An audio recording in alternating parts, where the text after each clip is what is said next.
Comme vous le savez, en septembre dernier, la majorité des articles de la loi modernisant des dispositions législatives en matière de protection des renseignements personnels, communément appelée la loi 25, sont entrés en vigueur. Parmi les nouvelles dispositions de la loi 25, le nouvel article 63.3 de la loi sur l'accès aux documents des organismes publics et sur la protection des renseignements personnels, loi sur l'accès, exige d'un organisme public qu'il se dote de règles encadrant sa gouvernance à l'égard des renseignements personnels et qu'il les publie sur son site Internet. Pourquoi vous doter de règles de gouvernance au sein de votre organisme? Les règles, dans le fond, sont un des moyens mis en place par la loi 25 pour améliorer la conformité des organismes au cadre juridique en vigueur. Les règles visent également à améliorer la prise de décision des organisations en leur fournissant notamment une meilleure compréhension de leurs enjeux en matière de protection des renseignements personnels et des exigences de conformité qu'ils doivent rencontrer. Ces règles peuvent aussi accroître l'efficacité des organismes publics en matière de protection des renseignements personnels, notamment en harmonisant leurs pratiques, en optimisant leurs processus et en assurant la formation, la sensibilisation du personnel. Ces règles-là peuvent également améliorer la transparence des organismes publics à l'endroit des personnes dont les renseignements personnels sont concernés, ce qui peut faciliter l'exercice de leurs droits, comme le droit d'accès, le droit de rectification, le droit à la portabilité des renseignements personnels ou le droit de porter plainte, par exemple. Donc, au fond, les règles de gouvernance peuvent aussi, par le fait même, améliorer la réputation des organismes en leur permettant de démontrer qu'ils s'engagent à gérer adéquatement leurs renseignements personnels. Et ça peut incidemment améliorer la confiance que les citoyens leur portent. L'exigence d'établir des règles de gouvernance est intimement associée au principe de responsabilité prévu à l'article 52.2 de la loi sur l'accès. Donc, au fond, on va lire ensemble à quoi réfère ce principe-là. Donc, le principe de responsabilité, c'est la reconnaissance du devoir de chaque organisme public de protéger les renseignements personnels qu'il détient, que leur conservation soit assurée par ce dernier ou par un tiers. Donc, selon le principe, un organisme public doit en tout temps être en mesure de démontrer qu'il respecte toutes les obligations en matière de protection des renseignements personnels. L'organisme doit aussi prendre des mesures nécessaires afin de protéger efficacement ces renseignements. Le principe de responsabilité s'articule principalement autour de deux obligations pour les organismes publics: adopter des règles de gouvernance à l'égard des renseignements personnels et rendre compte de sa conformité à la loi sur l'accès, deux éléments sur lesquels je vais revenir abondamment tout au long du webinaire. C'est quoi l'objectif d'adopter une règle de gouvernance au fond? C'est d'informer les membres du personnel de l'organisme public de la manière dont ils doivent se conformer au cadre législatif, aux normes et aux mesures spécifiques applicables afin de protéger les renseignements personnels. Qui est assujetti à cette nouvelle obligation-là? C'est l'ensemble des organismes publics. Donc, on a une première question des participants ici. Existe-t-il des assouplissements pour de petits organismes publics? Non, l'obligation s'applique à l'ensemble des organismes publics, peu importe leur taille et la quantité des renseignements personnels qu'ils détiennent. Cependant, l'envergure des règles de gouvernance risque d'être différente. Troisième question des participants. Quelle est la forme la plus courante de règles de gouvernance? Écoutez, le deuxième alinéa de l'article 63.3 de la loi sur l'accès nous donne certains indices en précisant que les règles peuvent prendre la forme d'une politique, d'une directive ou d'un guide. Mais pour instaurer une culture de protection des renseignements personnels au sein de votre organisme, diverses règles et moyens pourraient être déployés. Ces règles et ces moyens-là devraient s'articuler entre eux pour créer un effet de synergie, d'entraînement. Je vous donne un exemple.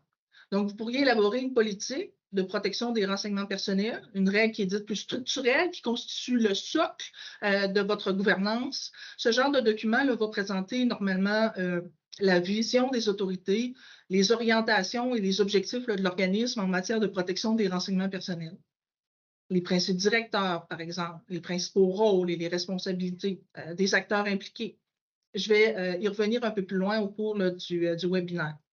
Des attentes pourraient aussi être signifiées aux gestionnaires pour que la protection des renseignements personnels soit intégrée dans la conception des orientations, par exemple, des politiques, des programmes, de la prestation de services. Par la suite, Vous pourriez vous donner les moyens de mettre en œuvre les orientations mises dans votre politique, par exemple par le biais d'une directive, d'un plan d'action, d'un plan de formation et de sensibilisation du personnel. Je vous en parlerai tout à l'heure. Et vous pourriez aussi mettre en œuvre des moyens opérationnels qui appuient vos règles de gouvernance et qui sont au plus près des renseignements personnels et des personnes ou des membres du personnel qui vont être aptes à les protéger et appliquer les règles de protection des renseignements personnels. On pense ici à des instructions de travail, à des procédures, des modèles types, des formulaires ou autres. Donc, en fonction de la grandeur de votre organisation, vous pourriez aussi mettre sur pied un réseau de répondants, par exemple, composé de personnes désignées et formées pour apporter un soutien conseil à votre unité. On voit particulièrement là, ce genre de structure-là dans les organismes décentralisés avec des bureaux régionaux, par exemple. Le découpage que je vous présente ici, les exemples que je vous donne, visent simplement là, à faciliter votre compréhension au regard de la forme que pourraient prendre vos règles de gouvernance. Il n'y a pas de forme de règles prescrites par la loi sur l'accès. C'est à l'organisme, dans le fond, de déterminer la forme que prendront ces règles de gouvernance. Comment mettre en place des règles de gouvernance? Dans son guide d'application, notre secrétariat vous propose une démarche pour vous accompagner dans l'élaboration et la mise en œuvre de vos règles de gouvernance à l'égard des renseignements personnels. Un organisme public devrait d'abord faire la planification de ses règles de gouvernance. Donc, pour ce faire, il devrait connaître dans quel environnement il évolue en matière de protection des renseignements personnels. Après avoir réalisé sa planification, un organisme devrait s'atteler à organiser ses activités en matière de protection des renseignements personnels, comme identifier les thèmes à couvrir, déterminer les rôles et responsabilités des membres de son personnel. L'organisme devrait par la suite mettre en œuvre ces règles parce qu'elles auront peu de valeur si elles ne sont pas appliquées par les membres du personnel. Enfin, les gens, tout comme les organisations, évoluent. Donc, l'organisme devrait évoluer, faire évoluer ses pratiques, dans le fond, en matière de PRP afin de s'assurer de l'efficience de ces règles, de les réajuster aux besoins. La protection des renseignements personnels, c'est un travail en continu. Donc, même s'il est préférable que vous réalisiez l'ensemble de la démarche proposée, il est possible d'établir des règles sans les avoir toutes complétées. En fonction de la réalité de votre organisme, il est également possible là, que vos travaux puissent s'étaler sur une période plus ou moins longue. Et comme il s'agit d'éléments qui doivent idéalement être effectués en continu, la démarche suggérée, dans le fond, c'est un cycle. Vos règles de gouvernance peuvent donc être bonifiées là, à chaque cycle en fonction de l'avancement des travaux. Comment mettre en place des règles de gouvernance? On est un gros groupe. Je sais qu'il y a des nouveaux responsables qui sont parmi nous. Donc, avant de débuter la démarche, au bénéfice là, des nouveaux responsables, je vais brièvement là, rappeler ce qu'est un renseignement personnel. Je vais vous donner également là, un aperçu des grandes catégories de renseignements que l'on voit le plus souvent. C'est que les renseignements personnels sont au cœur de votre démarche et c'est important que certains concepts soient bien compris parce que ça pourrait par la suite là, influencer considérablement vos règles de gouvernance. Donc, qu'est-ce qu'un renseignement personnel? Le renseignement personnel concerne une personne physique et permet directement ou indirectement son identification. Donc, pour être qualifié de personnel, un renseignement doit avoir rapport avec une personne physique, doit faire connaître quelque chose sur cette personne-là et être susceptible de la distinguer par rapport à un autre ou de reconnaître sa nature. Donc, parfois, un seul renseignement permet d'identifier une personne physique comme son nom, son adresse civique, son courriel, son numéro d'assurance sociale ou ses empreintes digitales. On parle alors d'identification directe. Dans d'autres cas, c'est le cumul de renseignements qui permet d'identifier une personne physique, comme sa date de naissance, son sexe, son code postal ou ses revenus. On parle alors d'identification indirecte. Quatrième question des participants, si une donnée prise seule ne permet pas d'identifier une personne, est-ce un renseignement personnel?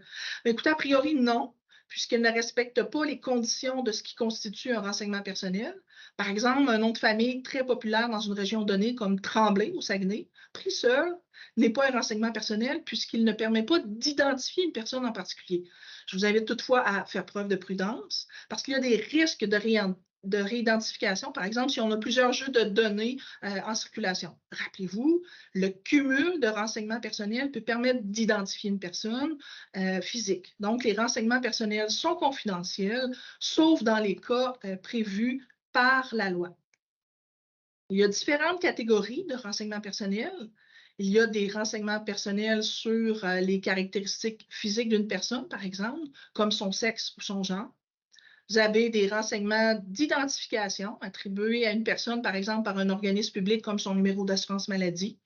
Vous avez des renseignements de localisation de contact, comme une adresse physique, l'adresse IP, les coordonnées GPS ou le suivi des déplacements d'une personne par le biais d'un dispositif d'identification par radiofréquence ou IRF, par exemple. Vous avez des renseignements d'activité sur Internet ou recueillis par un moyen ou d'autres témoins, d'autres technologies de suivi permettant, par exemple, de profiler une personne et de connaître là, ses préférences ou ses habitudes de consommation. Vous avez des renseignements relatifs à la formation, des renseignements relatifs à la situation sociale, comme l'état civil d'une personne, le fait qu'elle reçoive ou non des prestations de chômage ou d'assurance emploi. Vous avez des renseignements relatifs à l'emploi, comme une évaluation du rendement. Certains renseignements personnels peuvent être à caractère public, comme le nom, l'adresse de courrier électronique et l'échelle de traitement rattachée à la classification d'un membre du personnel d'un organisme public, par exemple. Les renseignements personnels à caractère public ne sont pas soumis aux règles de protection des renseignements personnels prévues au chapitre 3 de la loi sur l'accès. Il n'est donc pas nécessaire de les encadrer par des règles de gouvernance. Donc, c'est important de distinguer cette première catégorie-là. Vous pourriez avoir des renseignements à caractère public dans votre organisation. Il y a d'autres types de renseignements qui peuvent être de nature sensible et, eux, bénéficier de protections supplémentaires, comme les renseignements génétiques ou biométriques, comme l'ADN, les empreintes digitales ou la forme du visage, par exemple. On entend beaucoup parler de reconnaissance faciale ces temps-ci. Vous avez des renseignements sensibles médicaux ou de santé, concernant également la vie sexuelle ou l'orientation sexuelle, concernant les convictions religieuses ou politiques, concernant également l'origine ethnique ou raciale et même des renseignements financiers peuvent être des renseignements sensibles. Donc, en raison des risques plus grands qu'ils suscitent pour la vie privée, comme le vol d'identité, la fraude financière, la discrimination, et qu'ils suscitent un haut degré d'attente raisonnable en matière de vie privée dans la population, il est important que les renseignements personnels sensibles soient identifiés en vue de la mise en place de mesures nécessaires qui en assureront une protection accrue. Pourquoi je vous ai parlé des distinctions? Pourquoi c'est important de comprendre ce qu'est un renseignement personnel et la distinction entre renseignement à caractère public ou renseignement sensible, par exemple? C'est que certaines catégories de renseignements personnels, comme les renseignements biométriques, qui sont des renseignements personnels sensibles, vont bénéficier de protections supplémentaires en vue de la loi sur l'accès ou d'autres lois, comme la loi concernant le cadre juridique des technologies de l'information, ce qui peut influencer vos règles de gouvernance. Comment mettre en place des règles de gouvernance? Nous y sommes. Donc, maintenant qu'on comprend mieux ce qu'est un renseignement personnel et que nous avons une meilleure idée des différentes catégories de renseignements, nous pouvons débuter la démarche de mise en œuvre des règles de gouvernance. Le philosophe romain Sénèque disait qu'il n'y a pas de vent favorable pour celui qui ne sait pas où il va. Donc, un organisme public devrait d'abord faire la planification de ses règles de gouvernance. Pour y arriver, l'organisme devrait connaître dans quel environnement il évolue en matière de protection des renseignements personnels. Plusieurs éléments peuvent influencer les règles de gouvernance de votre organisme, comme sa taille, ses activités, ses ressources, sa clientèle, les renseignements personnels qu'il détient, les traitements de renseignements personnels qu'il effectue. Là, je pense entre autres à la collecte, la communication, l'utilisation, la conservation, la destruction, par exemple, de renseignements personnels. Et les règles peuvent être également influencées par rapport au régime juridique applicable et les normes appliquées par votre organisme. Donc, pour établir des règles de gouvernance, il est suggéré d'identifier les renseignements personnels détenus par votre organisme, que leur conservation soit assurée par ce dernier ou par un tiers et de les classifier, d'identifier les traitements de renseignements personnels, d'identifier les exigences légales et les normes s'appliquant aux renseignements personnels détenus, et par la suite, une fois que vous avez toutes ces informations-là, de déterminer les orientations stratégiques, les principes, les objectifs en matière de protection des renseignements personnels. Là, vous allez me dire, Caroline, comment on fait ça, identifier nos traitements, puis identifier les renseignements? Identifier les renseignements, les classifier, identifier leurs traitements. Certains vont parler d'inventaire, de cartographie de renseignements personnels. La méthode QQ au QCCP, donc quoi, qui, où, quand, combien, comment et pourquoi. Une méthode de journaliste, là, dans le fond, offre quand même un cadre d'analyse intéressant en matière de protection des renseignements personnels là, qui peut faciliter la réalisation de ces étapes-là. Donc, sans entrer dans les détails, voici des exemples de grandes questions qu'un organisme pourrait se poser là, à cette étape selon la méthode. Donc, quoi? J'ai quoi comme renseignements au sein de mon organisme? Quel type de renseignements sont détenus par mon organisation? Est-ce qu'il s'agit de renseignements personnels? Si oui, est-ce que ce sont des renseignements personnels à caractère public qui n'ont pas besoin de protection? Ou des renseignements personnels de nature sensible, comme des renseignements biométriques, nécessitant des protections supplémentaires? Pourquoi? Pourquoi l'organisme a-t-il, par exemple, collecté les renseignements personnels? À quelle fin les renseignements vont être utilisés?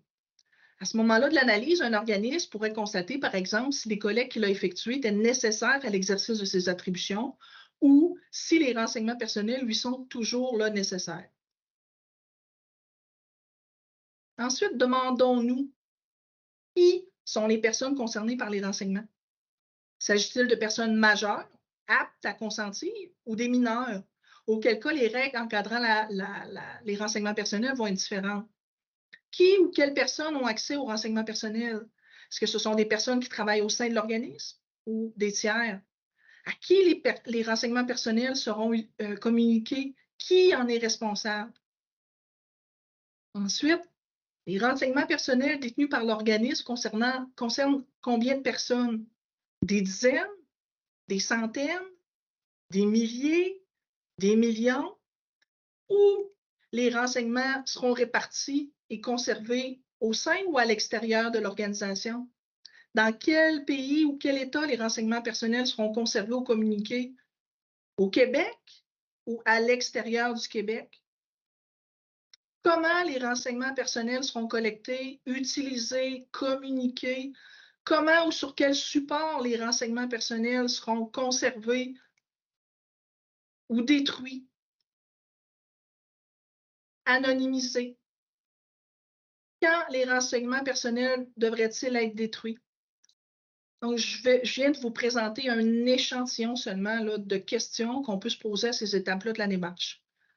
Les réponses que vous allez obtenir à ces questions-là vont vous permettre notamment de connaître les exigences légales là, que votre organisation doit respecter, ce qui va influencer là, vos règles de gouvernance. Par exemple, si vous communiquez des renseignements personnels à l'extérieur du Québec, vous devriez, entre autres, réaliser une évaluation des facteurs relatifs à la vie privée, déterminer si les renseignements personnels bénéficieraient d'une protection adéquate, notamment au regard des principes de protection des renseignements personnels. Je vais vous en identifier tout à l'heure. Vous assurer que la communication fasse l'objet d'une entente écrite tenant compte notamment des résultats de l'évaluation des facteurs relatifs à la vie privée. Donc, vous comprendrez que l'information que vous allez obtenir au moment de l'identification, de la classification et de l'identification du traitement de vos renseignements personnels est cruciale parce que ça va influencer là, vos règles. D'ailleurs, un processus de cette nature-là devrait être mis en place là, pour réaliser cet exercice-là d'inventaire et de cartographie en continu ou au moins à intervalles réguliers aux 2 ans. Des changements là, peuvent survenir dans votre organisation. Par exemple, vos autorités peuvent vouloir refondre un système d'information ou ajouter une nouvelle prestation électronique de service, par exemple, ce qui pourrait avoir là, une influence là, sur vos exigences légales et votre organisation là, qui devrait respecter, dans le fond, de nouvelles règles. À des fins de reddition de comptes, d'ailleurs, l'organisme public là, devrait bien documenter cette étape du processus. Une fois qu'on a un bon portrait de l'environnement de l'organisme, par exemple des renseignements personnels qu'il détient et de ce qu'il en fait, on peut identifier les exigences et les normes qui s'appliquent à celui-ci. Les obligations d'un organisme public en matière de protection des renseignements personnels peuvent provenir de sources différentes. En plus de la loi sur l'accès, un organisme peut être assujetti à d'autres exigences légales en lien avec les renseignements personnels qu'il détient. Il peut s'agir, par exemple, de dispositions spécifiques d'une loi ou de régimes particuliers concernant, par exemple, des renseignements de santé, de services sociaux, des renseignements fiscaux. Donc, sans être exhaustive ici, là, je pense par exemple à la loi concernant le code juridique des technologies de l'information, la loi sur les archives, le code des professions, le code de la sécurité routière, la loi sur la protection de la jeunesse, la loi sur l'assurance maladie. Donc, votre organisme devrait connaître l'environnement légal en lien avec les renseignements personnels qu'il détient. Ainsi, il pourra s'assurer que les règles de gouvernance permettant de respecter, de savoir, dans le fond, de connaître toutes les règles de gouvernance là, afin de respecter là, les exigences légales. Donc, ici, vous pourriez solliciter là, vos gens des affaires juridiques là, pour vous accompagner dans cette tâche. Outre les exigences légales, certaines normes là, peuvent s'appliquer aux renseignements personnels détenus par un organisme public.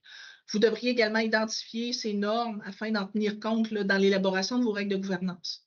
Par exemple, votre organisme pourrait s'être engagé à respecter certaines clauses dans le cadre d'un contrat ou d'une entente en lien avec la collecte ou la communication de renseignements personnels. Vous pourriez également devoir considérer des documents normatifs externes ou gouvernementaux là, contenant certaines règles à respecter, par exemple la directive gouvernementale sur la sécurité de l'information ou les lignes directrices de la Commission d'accès à l'information. Par ailleurs, un organisme public pourrait souhaiter là, respecter certaines normes reconnues pour contribuer à la protection des renseignements personnels, par exemple la nouvelle norme ISO sur la protection des renseignements personnels dès la conception d'un bien ou d'un service.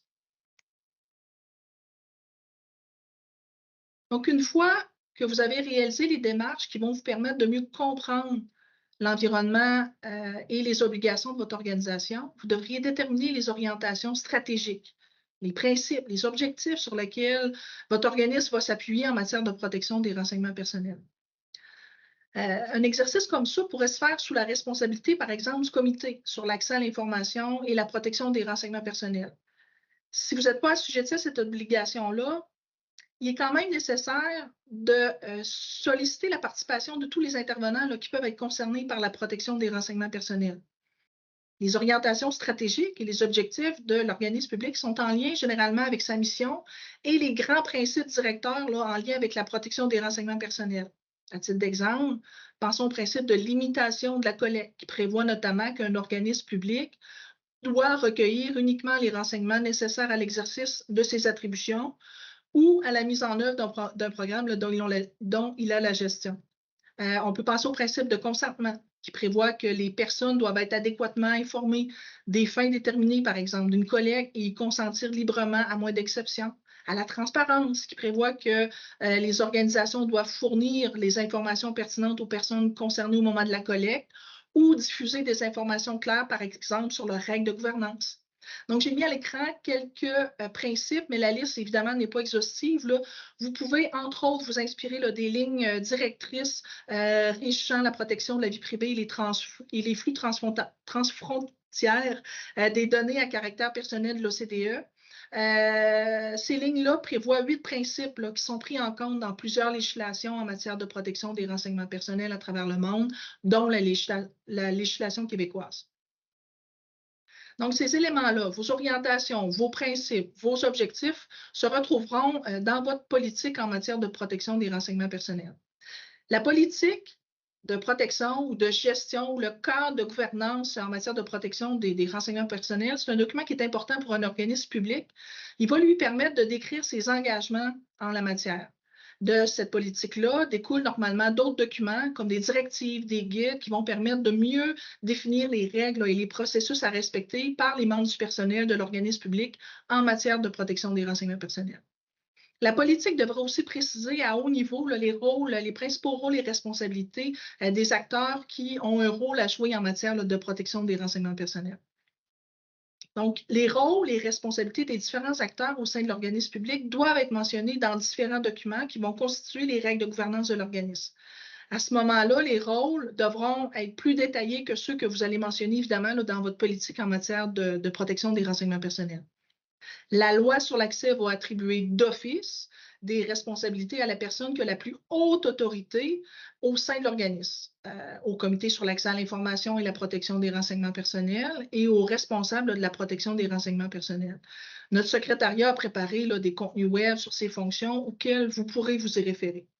Mais la protection des renseignements personnels, ça relève de l'ensemble de l'organisme public. Donc, il faut tenir compte, il faut donc confier certaines responsabilités, sauf celles prévues par la loi, là, à d'autres acteurs, par exemple aux responsables de l'unité administrative détentrice des renseignements personnels, aux chefs de la sécurité de l'information, aux responsables de la gestion documentaire, aux affaires juridiques, aux responsables, par exemple, de projets de développement technologique, aux membres du personnel. Donc, vous devez définir les rôles et les responsabilités des membres du personnel de votre organisme en considérant notamment sa taille, ses activités, ses ressources, les clientèles servies, les renseignements personnels qu'il détient, les traitements de renseignements qu'il effectue. Vous devez également vous assurer de la cohérence de ces rôles et de ces responsabilités avec ceux en lien avec des domaines connexes à la protection des renseignements personnels, comme la sécurité de l'information, par exemple. Quels sont les thèmes et les éléments de contenu à aborder dans nos règles ou dans vos règles de gouvernance? Donc, les thèmes sont liés aux différentes exigences légales qu'un organisme public doit respecter pour être conforme à la loi sur l'accès. Des thèmes et des éléments de contenu vous sont suggérés, notamment aux pages 9 à 25 du guide d'application. Le guide fait la distinction entre les thèmes qui s'appliquent normalement à tous les organismes publics, donc aux pages 10 à 19, et les thèmes qui s'appliquent en fonction du contexte de certains organismes, donc aux pages 19 à 25. Par exemple, un organisme public qui n'aurait pas recours à l'anonymisation de renseignements personnels ou à la biométrie n'aurait pas besoin d'élaborer des règles de gouvernance concernant ces thèmes-là.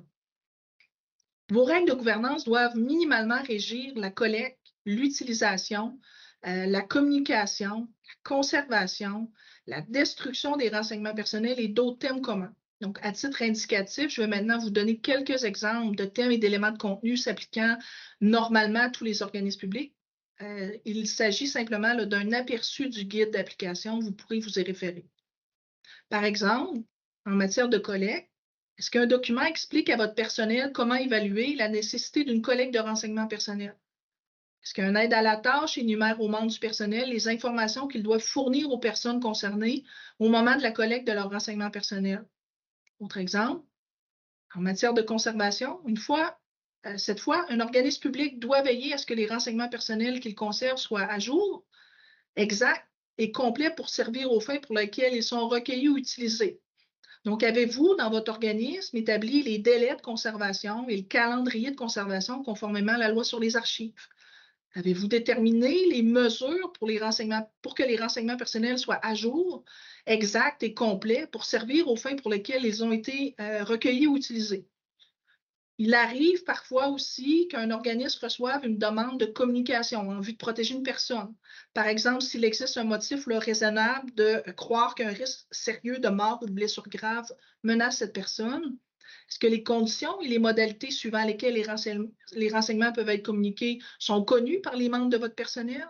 Est-ce que l'organisme dispose d'un registre pour inscrire ce type de communication, par exemple? Donc, en fait, je vais vous présenter un dernier exemple de thème qui devrait normalement s'appliquer à l'ensemble des organismes publics à partir d'un extrait du guide pour vous montrer comment vous pourriez articuler les exemples fournis ou les éléments de contenu fournis dans le guide là, pour comment l'articuler dans votre pratique. Donc, dans le guide, sous chacun des thèmes, vous trouverez toujours l'obligation de l'organisme et les éléments de contenu qui devraient être inclus dans vos règles de gouvernance là, pour assurer l'obligation. Prenons par exemple une nouvelle obligation, là, celle qui émane de la loi 25, celle de mettre en place un processus de traitement des plaintes relatifs à la protection des renseignements personnels. Donc, au départ, le guide nous indique que les règles de gouvernance d'un organisme public doivent prévoir un processus de traitement relatif à la protection des renseignements personnels. Par la suite, dans le guide, on vous propose des éléments de contenu que vous pouvez voir à l'écran. Donc, voici des exemples de règles, de structures et d'outils que vous pourriez vouloir mettre en place à la lecture de ces éléments. Évidemment, ce sont juste des suggestions. Je suis convaincue que vous allez vous-même en trouver d'autres. Donc, vous pourriez vous demander par rapport à ces éléments-là que vous voyez à l'écran, est-ce que votre organisme indique aux personnes, par exemple sur son site Internet, qu'ils peuvent porter plainte s'ils ne sont pas satisfaits du traitement de leurs renseignements personnels et comment porter plainte? Est-ce que votre organisme dispose d'une politique générale sur le traitement des plaintes ou à bonifier sa politique existante pour inclure la nouvelle obligation? Est-ce qu'un processus de traitement des plaintes a été mis en place au sein de votre organisation? Est-ce qu'un ou des mécanismes comme un formulaire de plainte, une boîte de courriel dédiée a été mis en place afin de permettre la réception des plaintes en matière de protection des renseignements personnels? Est-ce que les ressources nécessaires ont été mises en place et formées adéquatement pour être en mesure d'analyser ce type de plainte? Est-ce que vous disposez de procédures, par exemple, pour traiter les plaintes et effectuer le suivi auprès de la personne plaignante? Le cas échéant, est-ce qu'il y a des mécanismes prévus au sein de votre organisme pour effectuer les ajustements nécessaires le cas échéant? Donc, je me répète, ce ne sont que des exemples. C'est à vous d'établir votre propre stratégie pour l'organisation de vos règles de gouvernance en fonction du contexte dans lequel votre organisation évolue et d'adapter les éléments du guide à votre propre réalité. Comme je vous le disais, aux pages 19 à 25, le guide présente les thèmes s'appliquant en fonction du contexte de certains organismes publics. Par exemple, si vous souhaitez utiliser des renseignements dépersonnalisés à des fins d'études, de recherche ou de production statistique, ou communiquer des renseignements personnels à l'extérieur du Québec, ou anonymiser des renseignements personnels, par exemple, utiliser des données biométriques pour authentifier les citoyens. Donc, c'est autant d'exemples qui font en sorte que vous aurez des exigences supplémentaires et donc vous devrez les transposer ou les mettre en œuvre là, par le biais de règles de gouvernance. Le guide vous fournit les obligations légales à respecter ainsi que des éléments de contenu pouvant vous guider, guider vos réflexions au moment de mettre en œuvre vos règles. Vous pourrez vous y référer. Donc, est-ce qu'il est nécessaire de faire un document pour chaque thème? Non, il n'est pas nécessaire de faire un document pour chaque thème. Il pourrait même être possible de couvrir l'ensemble de ces thèmes dans un seul document, par exemple, dans un cas d'un petit organisme public qui détient peu de renseignements personnels. Je vous rappelle qu'il est également possible d'intégrer un thème dans un document normatif existant. Par exemple, votre organisme pourrait insérer son processus de traitement des plaintes relatif à la protection des renseignements personnels là, dans sa politique générale sur le traitement des plaintes. Donc, rappelez-vous toujours l'objectif de la mise en œuvre des règles. Celles-ci doivent servir, dans le fond, à encadrer la protection des renseignements personnels au sein d'un organisme et à indiquer aux membres du personnel là, ce qu'ils doivent faire dans le cadre d'un traitement de renseignements personnels afin de respecter là, les exigences légales, les normes et les mesures définies là, par l'organisme public.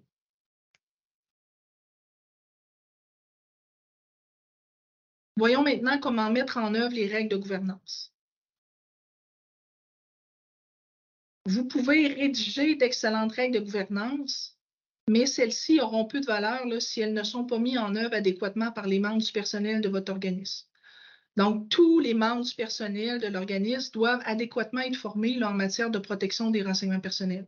Ça implique notamment de les former sur les exigences légales, mais aussi là, sur les règles de gouvernance de l'organisme public.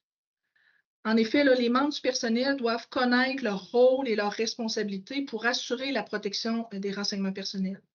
Ils doivent maîtriser les règles et les processus de votre organisme là, liés au traitement des renseignements personnels. Dans le fond, là, par exemple, en cas d'incident de confidentialité, les membres du personnel impliqués doivent savoir agir promptement. Donc, un organisme public devrait mettre en place un plan de formation et de sensibilisation pour les membres de son personnel. Le plan, dans le fond, devrait débuter dès l'embauche d'une nouvelle personne pour s'assurer que celle-ci se conforme rapidement aux exigences légales et aux règles de gouvernance. En effet, l'ensemble des membres du personnel devra être formés et sensibilisés régulièrement là, pour assurer la mise en œuvre adéquate de vos règles de gouvernance. Votre organisme aussi devrait documenter les activités de formation et de sensibilisation offertes et informer là, les membres du personnel et documenter là, les activités de formation et de sensibilisation réalisées. Cinquième question des participants. Quelles sont les formations et les thèmes de sensibilisation recommandés pour une équipe de travail en matière de protection des renseignements personnels? Mais écoutez, en matière de formation, ça dépend de différents facteurs comme le mandat de l'équipe, les rôles et responsabilités et les tâches de son personnel. Par exemple, pour une personne dans une équipe qui traiterait peu ou pas de renseignements personnels, une formation d'initiation à la protection des renseignements personnels pourrait être suffisante, surtout si elle travaille avec des renseignements personnels non sensibles. Toutefois, là, une conseillère ou un conseiller en matière de protection des renseignements personnels aurait, en fonction de ses tâches ou du traitement que fait l'organisme de ces renseignements, un programme de formation beaucoup plus étoffé en la matière. Donc, si une personne est dédiée aux évaluations des facteurs relatifs à la vie privée, si elle conclut des ententes de communication là, à l'extérieur du Québec, si l'organisme utilise des renseignements biométriques ou des technologies comme l'intelligence artificielle qui nécessitent un encadrement particulier, vous comprendrez que la formation là, de là ou du conseiller là, sera plus étoffée. C'est d'ailleurs important à cet égard-là, d'identifier les compétences stratégiques à développer là, chez les différents acteurs qui ont un rôle à jouer et des tâches à accomplir là, en matière de protection des renseignements personnels. C'est important également d'identifier les formations prioritaires à leur dispenser, d'établir un plan de formation ou des parcours ou des parcours de formation, par exemple, par type de clientèle. C'est important aussi de suivre la montée en compétences là, de vos gens en leur offrant de la formation continue et des formations de remise à niveau appropriées et de réviser là, régulièrement votre programme de formation afin qu'il demeure là, exact et à jour. Encore une fois, les gens et les organisations évoluent et la formation qui leur est offerte là, doit évoluer en conséquence. Donc, sur son site web, notre secrétariat met à la disposition des responsables des capsules de formation, notamment sur les nouvelles dispositions de la loi 25. Là, vous pouvez les consulter ou y référer vos gens. En matière de sensibilisation, les membres du personnel, vous pouvez les sensibiliser, par exemple, aux bonnes pratiques en matière de PRP. C'est donc toujours pertinent là, de leur rappeler par le biais d'affiches, de capsules, de bulletins d'information ou autres les grands principes en matière de protection des renseignements personnels. Vos activités de sensibilisation peuvent aussi vous permettre de corriger des comportements déviants ou à risque. Donc, vos activités pourraient être inspirées par des recommandations formulées dans un rapport d'audit, dans un rapport sur les principales causes d'incidents au sein de l'organisation, par exemple, ou par les constats que vous fournissent là, la journalisation des accès utilisateurs. Par exemple, par le biais de ces sources d'information, si vous apprenez qu'une proportion importante de vos gens sont sensibles à l'hameçonnage ou dotés d'une curiosité mettant à risque la PRP, donc des gens qui consultent de dossiers de personnes connues, vous pourriez vouloir rectifier ces comportements-là par une campagne de sensibilisation. Sixième question des participants, comment détailler les formations offertes aux employés? La loi n'impose pas de forme particulière. On pourrait toutefois penser qu'un document présentant le titre, comme vous le voyez à l'écran, le titre de la formation, son objectif général et ses objectifs spécifiques, ses clientèles, sa durée, sa date de disponibilité pourraient offrir là, des indications aux membres du personnel qui leur seraient nécessaires là, pour s'inscrire en toute connaissance de cause. À des fins de reddition de compte, il vous est aussi recommandé là, de consigner les activités de formation et de sensibilisation réalisées en conservant, par exemple, les données requises pour démontrer la mise en œuvre de votre plan de formation.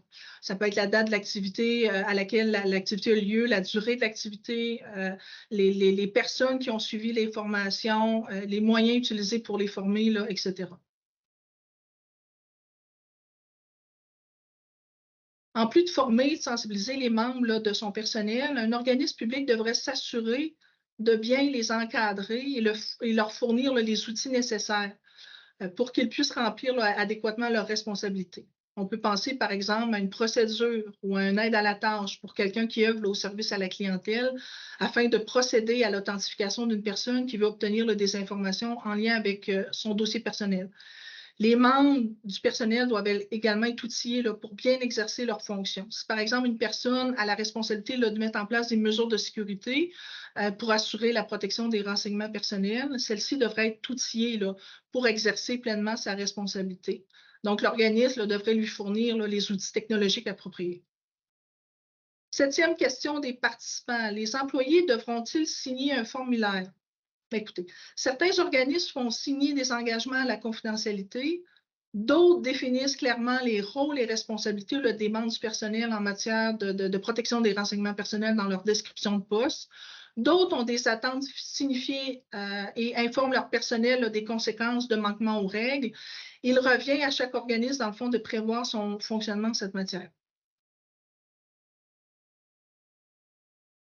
Huitième question des participants ici. Que devons-nous mettre sur notre site Internet exactement? Donc, comme le mentionne l'article 63.3 de la loi sur l'accès, un organisme public doit publier sur son site Internet là, des règles encadrant sa gouvernance à l'égard des renseignements personnels. Vous devriez donc publier l'ensemble des documents qui constituent vos règles de gouvernance, comme votre politique, votre directive ou vos guides. Ce sont des documents là, qui doivent être publiés et non pas là, juste un texte présentant globalement les règles de gouvernance. Donc, un organisme peut décider de publier un tel texte là, dans un objectif de simplification et pour faciliter la compréhension, mais il devrait là, tout de même publier l'ensemble des documents qui constituent ces règles de gouvernance. Faites attention, le contenu des règles de gouvernance doit cependant demeurer là, suffisamment général de manière à ne pas divulguer là, des renseignements confidentiels ni stratégiques. Donc, le contenu ne doit pas détailler, par exemple, les mesures de sécurité qu'utilise un organisme public pour protéger ses systèmes informatiques. Un organisme public devrait évaluer ses pratiques en matière de protection des renseignements personnels. Donc, cette évaluation est nécessaire afin de compléter la démarche proposée. L'évaluation va vous permettre, dans le fond, de vérifier l'avancée des actions mises de l'avant ou de l'atteinte des orientations stratégiques, des principes et des objectifs qui ont été identifiés dans la politique ou dans le cadre de gouvernance de votre organisme. Donc, en fonction des résultats, vos règles pourraient devoir être mises à jour et votre planification revue, dans le fond, afin de relancer la démarche. Pour procéder à l'évaluation des pratiques de votre organisme en matière de protection des renseignements personnels, il vous est suggéré, dans le fond, de vous doter d'un processus de reddition de comptes.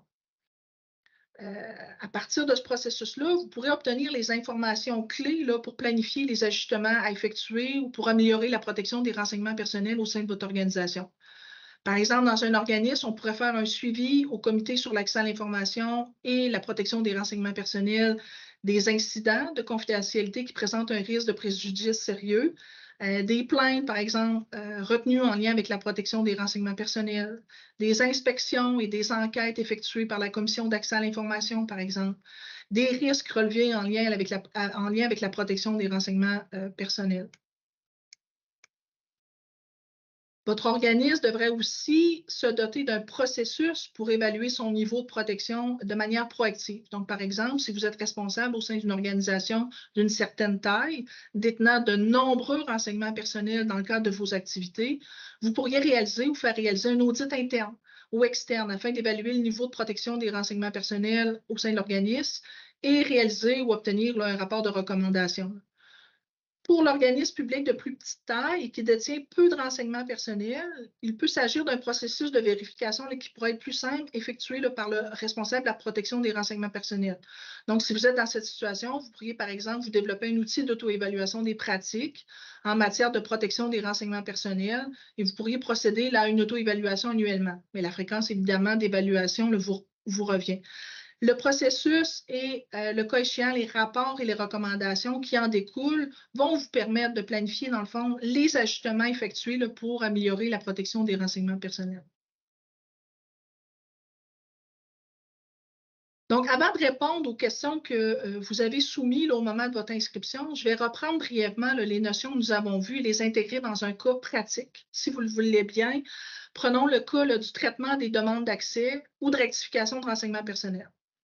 Donc, selon la loi sur l'accès, le responsable de la protection des renseignements personnels doit donner suite à une demande de communication ou de rectification avec diligence au plus tard dans les délais qu'elle prévoit. Donc, au moment de planifier vos règles de gouvernance, vous pourriez déterminer que l'un de vos objectifs, par exemple, c'est de traiter les demandes d'accès aux renseignements personnels avec célérité. Vous pourriez aussi formuler des attentes signifiées à vos gestionnaires en ce sens-là, afin notamment que leur personnel vous achemine rapidement les documents visés par une demande afin de respecter les délais légaux. Afin d'organiser le travail, vous pourriez également émettre une directive sur le traitement des demandes d'accès aux renseignements personnels qui inclurait les rôles et les responsabilités des acteurs concernés. Vous pourriez également émettre une politique sur les frais de transcription, de reproduction des renseignements personnels ou ajouter, par exemple, dans votre calendrier de conservation, des informations à l'effet que les renseignements doivent être conservés le temps requis pour permettre aux demandeurs d'épuiser ces recours, par exemple. Donc, afin d'assurer la mise en œuvre de vos règles de gouvernance, vous pourriez fournir au personnel attitré au traitement des demandes une formation adaptée, des indications sur ce qui est un repérage documentaire complet et sérieux, un aide à la tâche là, incluant des indications sur le traitement des différents types de demandes ou sur la manière de préparer un dossier de révision devant la commission d'accès à l'information, par exemple. Vous pourriez leur fournir là, des modèles d'accusé-réception ou de décision.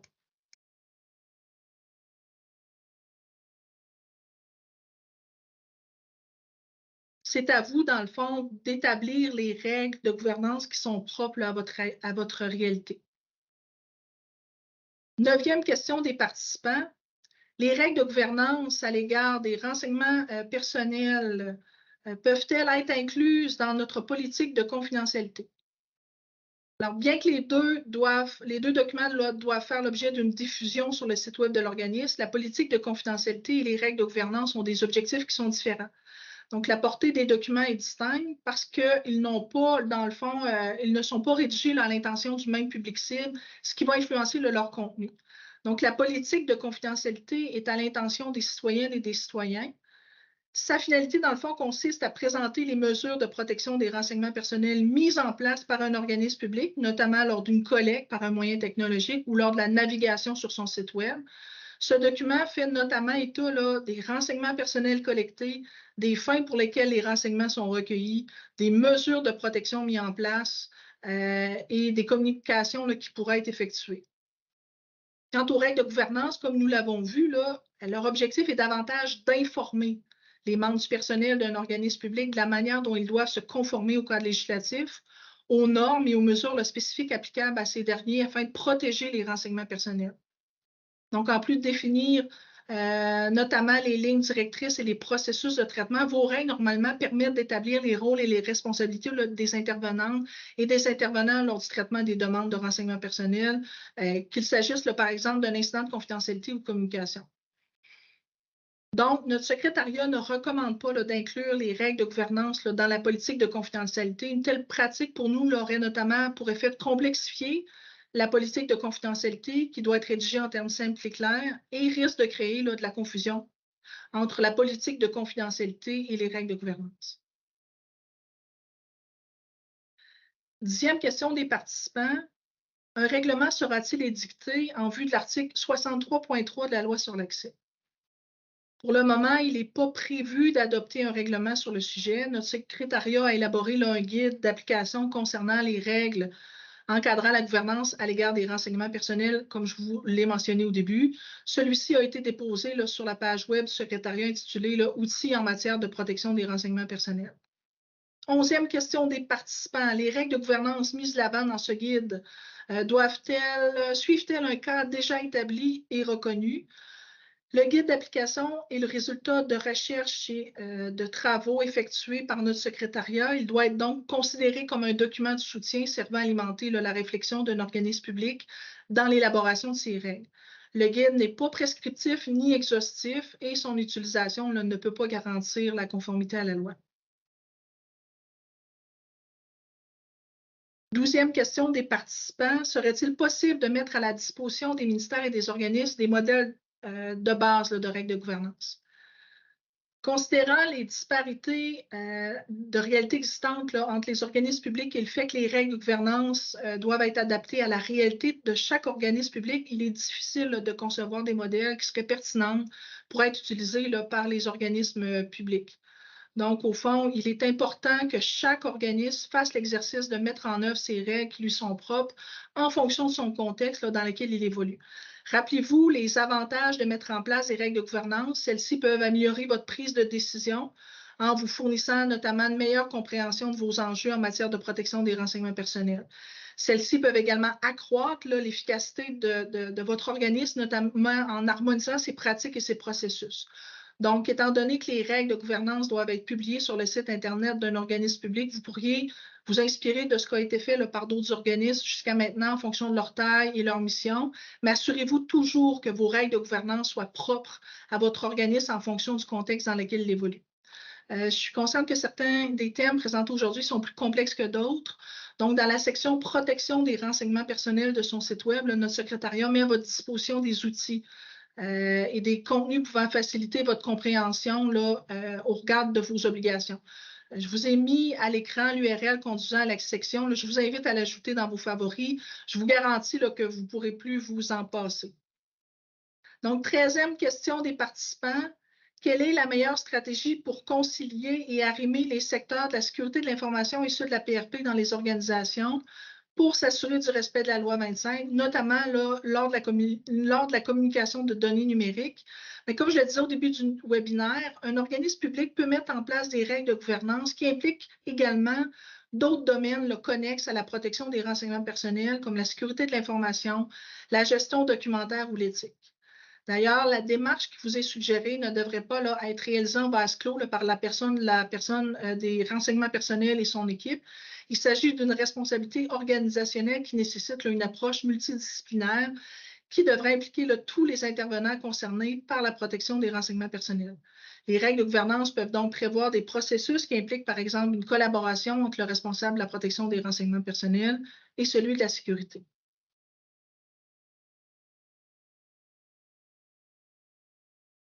La mise en œuvre de règles encadrant la gouvernance à l'égard des renseignements personnels au sein de votre organisme peut améliorer sa conformité au cadre juridique en vigueur. Améliorer ses prises de décision, entre autres en lui offrant une meilleure compréhension de ses enjeux en matière de protection des renseignements personnels. Accroître son efficacité, notamment en assurant la formation et la sensibilisation de son personnel et améliorer la transparence qu'il démontre à l'endroit des personnes dont les renseignements personnels sont concernés. Donc, au terme de ce webinaire, j'espère que la portée des nouvelles obligations de mise en œuvre des règles encadrant la gouvernance à l'égard des renseignements personnels est plus claire pour vous. J'espère également que la démarche en 4 étapes, des outils et les pistes de réflexion qui vous ont été proposées pour adapter vos règles de gouvernance en fonction de la réalité de votre organisme vous aideront à le doter de règles ou à les bonifier. S'il y a 5 éléments à retenir de ma présentation aujourd'hui, j'aimerais que vous reteniez ceux-ci. Vos règles de gouvernance sont intimement liées à l'environnement de votre organisme, par exemple, à ce qu'il détient comme renseignement personnel, de ce qu'il en fait et des obligations qui en découlent. La protection des renseignements personnels nécessite la collaboration de plusieurs acteurs clés. C'est pourquoi une approche multidisciplinaire vous est recommandée. Il en va de l'adhésion, de la compréhension et de l'application adéquate de vos règles encadrant la gouvernance à l'égard de vos renseignements personnels. Vos règles de gouvernance doivent informer les membres de votre personnel de la manière dont ils doivent se conformer au cadre législatif, aux normes, aux mesures spécifiques applicables afin de protéger les renseignements personnels. Et la protection des renseignements personnels, dans le fond, est réalisée pour et par des personnes. Donc, c'est important de former, de sensibiliser et d'outiller les membres du personnel afin qu'ils sachent comment se conformer, entre autres, au cadre législatif et de diffuser dans le fond, vos règles de gouvernance afin de faciliter aux citoyens et aux citoyennes l'exercice de leurs droits. Enfin, la protection des renseignements personnels est une activité en continu. Donc, il est donc important d'avoir des mécanismes de reddition de compte, d'évaluation pour connaître votre niveau de protection des renseignements personnels afin, au besoin, d'être en mesure de réajuster vos règles et vos pratiques pour qu'elles soient toujours efficientes. La loi 25 est l'une des plus modernes en matière de protection des renseignements personnels, mais une loi, aussi bonne soit-elle, ne peut être efficace que si elle est appliquée. Donc, merci d'avoir assisté à ce webinaire. À bientôt.